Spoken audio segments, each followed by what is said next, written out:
Fellow Biafrans and partakers in the vineyard for a painful struggle for the liberation and freedom of our people. Today will be my last video, my last talk to the people who had refused to follow the path of reason. But as I said, over and over, that we will be vindicated. Those of us on this path will surely be vindicated. Falsehood will travel millions of miles, but the truth will surely overtake it. The falsehood represented by Am Edi Abali and his killer squad IPOB will be exposed. A lot of people had called me, please don't banter words with these people. If we don't do that, then they will kill more people. Cleric Nwoko said they were going to kill him, and they killed him. There are so many others who had received threat messages from them. These are people that are weak before their fellow civilians, enemies from Futajelion. The Futajelion Gambaris entered Obibo, which means the heartland of Igbo land, one of the strongest IPOB enclave, and killed and maimed and destroyed. They cannot defend themselves against these senseless and heartless marauders. In Anambra State, in Enugu State, in Abia State, homeland of the Igbos, stronghold of these so-called killers called IPOB. They are killing their fellow Igbos, and nothing had happened. Those Futajelion Gambari, have they not seen the Joland? They've been killing for how many years? Why have they not entered the Joland to kill any person? Because if they do, you will see the repercussion. The lies they spread. All of you saw the video with my confrontation with the military. I have videos of their confrontation at Asari. They were crying. They were shooting us. They are killing us. They are doing this. They are doing that. Did you see anybody crying when the army people came to confront me? You saw how I started down. I don't want to talk about those things. It doesn't matter. But those of you who are talking and saying all manner of things that we should call for a ceasefire, have they called for a ceasefire? You were all here when Am Edi Abali and his group arrogated to themselves a fundamental decision like the election boycott in Biafra land. What did you say? All of you ran away. Does Am Edi Abali have the power to do that? He doesn't. I did everything humanly possible to persuade these people, held several meetings with them, made several phone calls. When they knew that we have decided, I asked them who decided. And I came out.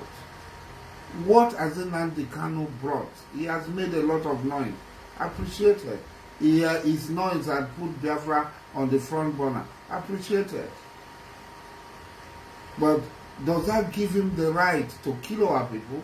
Does that give him the right to arrogate to himself to make decisions on our behalf? No. Does that give him the right to go to the Zionist apartheid state of Israel to declare that Biafra is a Jewish state? I am not a Jew. I will never be a Jew. Jews should be Jews. I am not an Arab. I will never become an Arab. I'm not a Yoruba man. I will never become a Yoruba man. I'm not a Futajelon Gambari. I will never become a Futajelon Gambari. I'm not a German. I will never become a German. Who gave him the right to take such fundamental decision? He sees himself as the owner of Biafra when the Igbos have no link whatsoever, no claim, nothing with Biafra, other than that we were together with them by British contraption in the former Eastern region. Biafra belonged to me. I am a Kalabari man. Biafra is situated in the Kalabari territory. The estuary of Santa Barbara was called Biafra because of the turbulence, the tempest by the Portuguese. Till today, you talk about Bermuda Triangle elsewhere. We have Bermuda Triangle situated right inside our territory. The 7 juju point, guided by points. If you want to say, no plane, no boat can enter that place. If you enter, what is happening at this Bermuda Triangle will be, it's a child play. It's there, and that is the area that was designated Biafra. When the influence of the Portuguese waned and declined, and the Spanish, the Dutch, the English came, they went and designated one part of Cameroon as Biafra, falsely called. I have all the maps that have been posted about the original Biafra, and that's why this area was called the Beat of Biafra. Biafra belongs to us. You have no claim to Biafra. It's by association that you have become Biafra. We are ready to work with you, but we must work as equal. You can never be greater than us.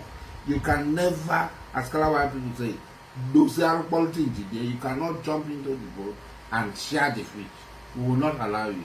If others who do not have stake like you in Biafra can allow you, we will not allow you. That's the truth of the matter. It was Franco Pigo who, at the Eastern Consultative Assembly, named the country which was declared on the 30th of May 1967 as Biafra.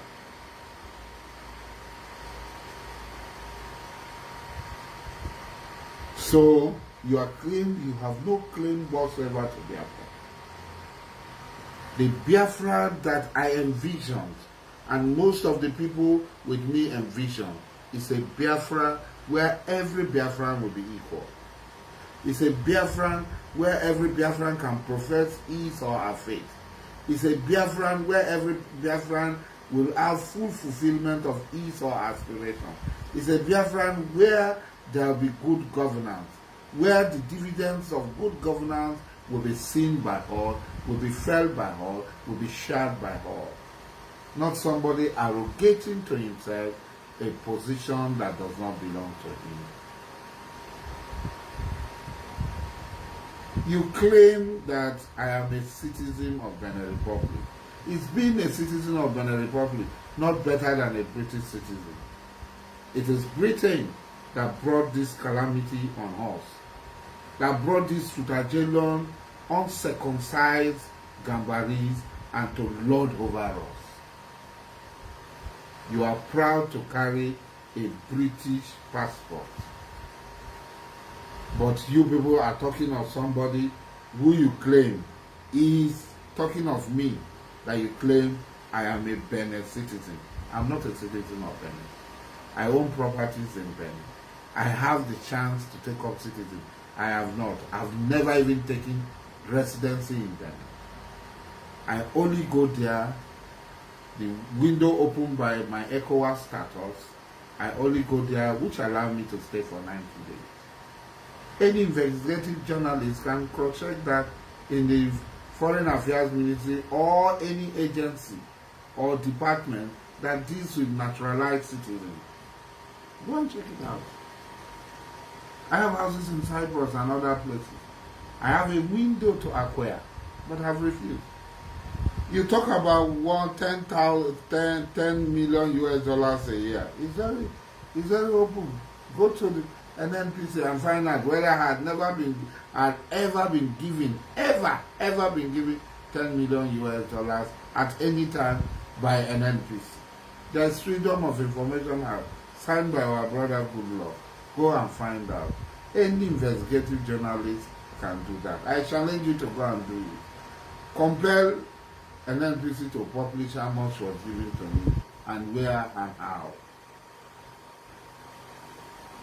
We keep gossip and all of you. But pipeline security in my place, is it not better than what you do, the baby factories you do, by keeping young and innocent girls, impregnate them, commit adultery with them, commit fornication with them, produce children and sell them, or drug trafficking that just now in the Philippines, in Thailand, in Malaysia, in Indonesia, disgracing us as Biafran, or what you are doing in South Africa, the Yahoo, and all the watch you are doing, the stealing of women pants, Evans the kidnapper. So how can you compare those of us who have a name, who respects our name? People say you people are hardworking. No, it's not. There's a difference between hardworking and desperate. Desperate people can do anything. They are desperate. All that they think about is material. All that they think about is the mundane. All that they think about is the mundane. Position, this, that, name. No. There are those who have gone beyond that. There are those whose names have been made for them by their fathers, and they don't need, they only do their little and leave. And I am among them. This world means practically next to nothing to me. This Biafra we are looking for, it's not a Biafra where a King Kong will be stepping on all other people. No. It's a Biafran where equal opportunities, equal access, everybody is free. We don't want a Biafra where one person will arrogate to himself all.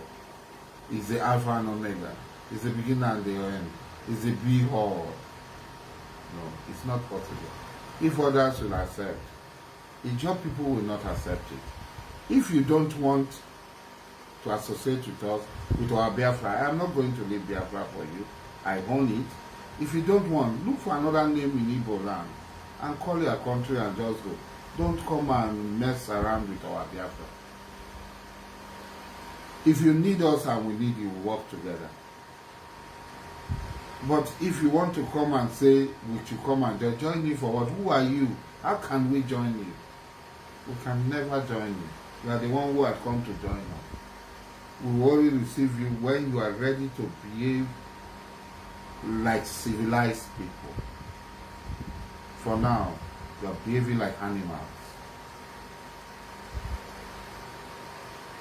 I cannot have problem with Igbos, but if Igbos keep insulting people and other Igbos cannot talk to them, you abuse everything that is aloe and sacred to your people.